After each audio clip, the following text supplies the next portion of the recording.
मंगो दुआ के शाला इंजदा नसीब होवे। मंगो दुआ के शाला इंजदा नसीब होवे। जद आवे मौत मैनू, जद आवे मौत मैनू, सोना करीब होवे। मंगो दुआ के शाला इंजदा नसीब। बिस्मिल्लाहिर्रहमानिर्रहीम। अस्सलाम वालेकुम दोस्तों और बुजुर्गों नाज़रीन, तुहाडे सामने अगली वीडियो दे नाल हाज़र हां। दोस्तों कुछ दोस्तों दी बार बार मैसेज आ रहे सी, कमेंट्स आ रहे सी कि सानू जिहड़ा ना शादी कोर्स के बारे च जिहड़ा ना सानू वो दसो। शादी कोर्स तुहानू सामने मैं एक दोस्तों के रखिया है जिहड़ा कि इहदे विच ज़्यादातर 3 आइटमां इस्तेमाल होंदियां ने।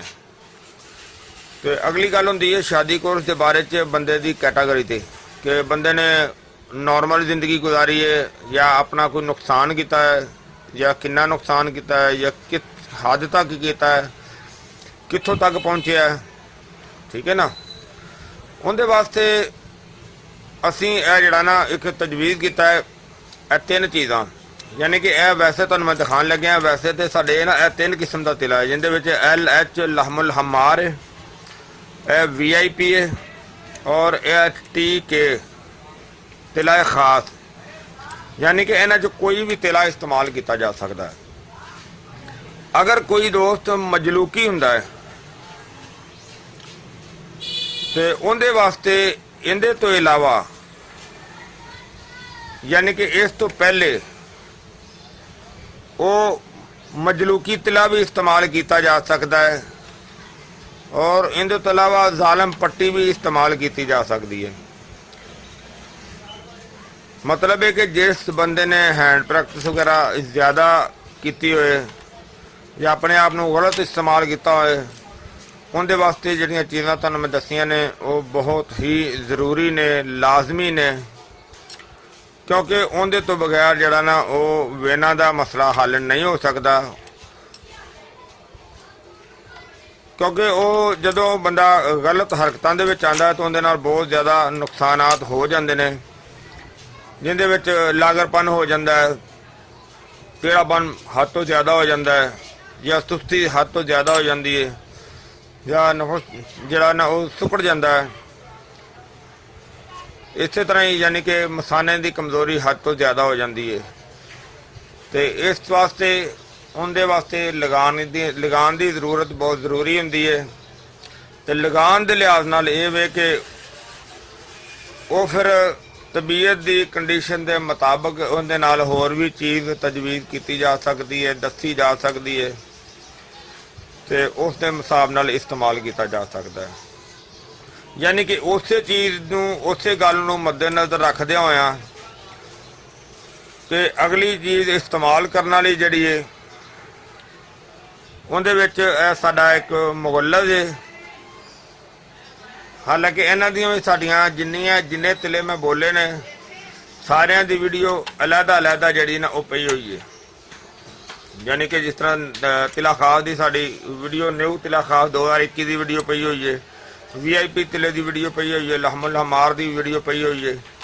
यानी कि वीडियो सारियां दी अलहदा ही है। यानी कि इन्हां विचों एक का इस्तेमाल जो ना बहुत जरूरी है।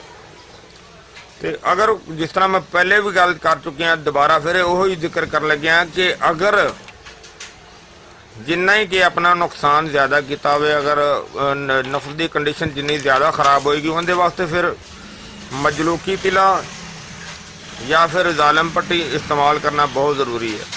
अगर उस तो भी अच्छा कोर्स इस्तेमाल करना चाहो तो फिर साडा एक और असी जिहड़ा ना VIP कोर्स जिहड़ा ना वो असी बनावांगे वो अलहदा वीडियो जी ना बना के वीआईपी शादी कोर्स है जोड़ा एक साडा सिंपल शादी कोर्स होएगा तो वो साडा वीआईपी शादी कोर्स होएगा। उनकी अलहदा वीडियो जी ना वो तुहानूं दिखावांगे, वो इस तो बाद जी ना वो आएगी। तो यह चीज़ां असीं लगाने वालियां। इहदे तो अगे जनाब साडा ज़करिया मुगल्लद है। ज़करिया मुगल्लद आम है, ये भी बहुत अच्छा है, बहुत अच्छा मुगल्लद है, बहुत ज़बरदस्त है। इहदे भी काफ़ी चीज़ां दा मरकब है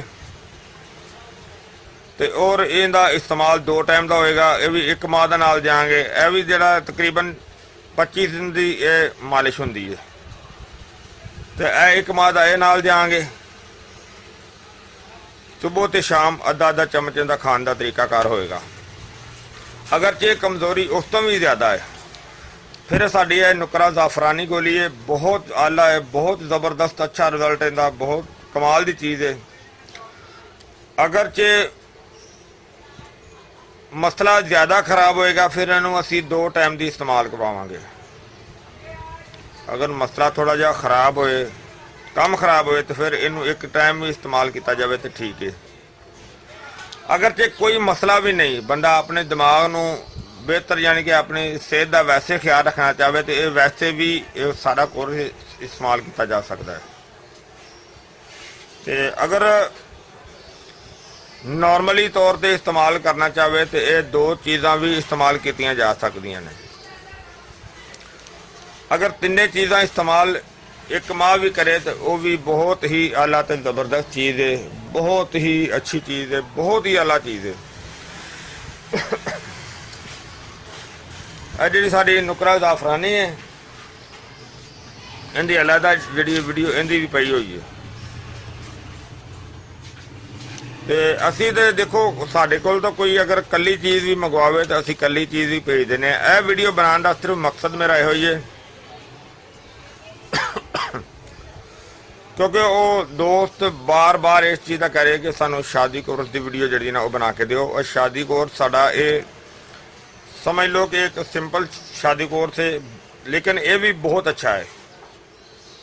इन्ना सिंपल भी नहीं, बहुत ज़बरदस्त है, बहुत ही अच्छा है। यानी कि इन 3 चीज़ों का मरकब तुहानूं दिखाया गया है और 3 ही चीज़ों का मरकब है। लेकिन अगली वीडियो जी तुहानूं मैं वीआईपी शादी कोर्स की वो भी इंशाल्लाह जल्द ही जी वो भी आ जाएगी, वो भी दिखाने आ। और इस तो अलावा कि अगर इनू 1 माह तो ज़्यादा भी इस्तेमाल करना चाहो तो किया जा सकता है। अगर इस तो अच्छा कोर्स लेना चाहो वो भी मिल जाएगा। उहदे च वो अगली वीडियो के तुहानूं मैं दिखावांगे कि उहदे च किहड़ियां चीज़ां शामिल कीतियां ने। वो भी बहुत ज़बरदस्त कोर्स होएगा क्योंकि हर बंदा देखो हर बंदा ज़्यादा अफोर्ड नहीं कर सकता। कोई बंदे दोस्त कुछ होंदे ने कि जिहड़े थोड़ा अफोर्ड कर सकते हैं, कोई ज़्यादा अफोर्ड कर सकते हैं। तो उस हिसाब नाल फिर चीज़ जिहड़ी ना वो बनाई जाती है ताकि थोड़े अफोर्ड करने वाले नूं भी बेहतर फायदा हो। और इस तो अलावा एक चीज़ होर मैं दसदा जावां कि कुछ सारे दोस्त जिहड़े इंडिया तो जिहड़ा ना वो बार बार जिहड़ा ना वो ये पुछदे ने कि सानूं कित्थों मिलेगा। तो क्योंकि असीं इत्थों इंडिया भेज नहीं सकते, इस वजह तो उत्थे साडे दोस्त हैगे ने रणजीत सिंह, तो उन्हां दे कोलों तुहानूं ये चीज़ जिहड़ी ना चीज़ मिल जाएगी क्योंकि उन्हां दा मेरा कॉन्टैक्ट हुंदा है। उन्हां कोलों भी ये चीज़ तुहानूं जिहड़ी ना बनी हुई मिल जाएगी। उन्हां दा मैं तुहानूं फ़ोन नंबर दस देना 0091 92 78 333 777 और उन्हां दा नंबर व्हाट्सएप पर भी है। और मेरा नंबर जिहड़ा है वो 0321 48 00 429 और मेरा ये नंबर व्हाट्सएप पर भी है और वीडियो दे विच भी है और डायरैक्ट दे विच भी यही नंबर मेरा। मैं उम्मीद करना मेरे दोस्तों को ये वीडियो अच्छी लगी हुई होगी। इन्हूं तुसीं लाइक करियो, शेयर करियो। और एक चीज़ होर मैं तुहानूं दसदा जावां क्योंकि यह जिहड़ी चीज़ है ना इहदा लगान का तरीका तो वैसे ही मैं हर वीडियो के थल्ले दस्सिया होया है। ਤੇ ਅਗਰ ਇਹਦਾ ਲਗਾਉਣ ਦਾ ਤਰੀਕਾ ਜਿਹੜੀ ਵੀਡੀਓ ਹੈ ਨਾ, ਇਹ ਚੀਜ਼ਾਂ ਸਾਰੀਆਂ ਦੀ ਵੀਡੀਓ ਦੇ ਐਂਡ ਤੇ ਲਗਾਉਣ ਦਾ ਤਰੀਕਾ ਦੱਸਿਆ ਹੋਇਆ ਹੈ। ਅਗਰ ਫਿਰ ਵੀ ਕਿਸੇ ਦੋਸਤ ਨੂੰ ਲਗਾਉਣ ਦੇ ਤਰੀਕੇ ਦੀ ਜ਼ਰੂਰਤ ਮਹਿਸੂਸ ਹੋਵੇ ਤਾਂ ਪੁੱਛ ਵੀ ਸਕਦਾ ਤੇ ਵੀਡੀਓ ਵੀ ਦੇਖ ਸਕਦਾ ਹੈ। इंशाल्लाह अगली वीडियो तो फिर मिलांगे। इजाज़त, अल्लाह हाफिज़, अस्सलाम वालेकुम रहमतुल्लाहि व बरकातुहू।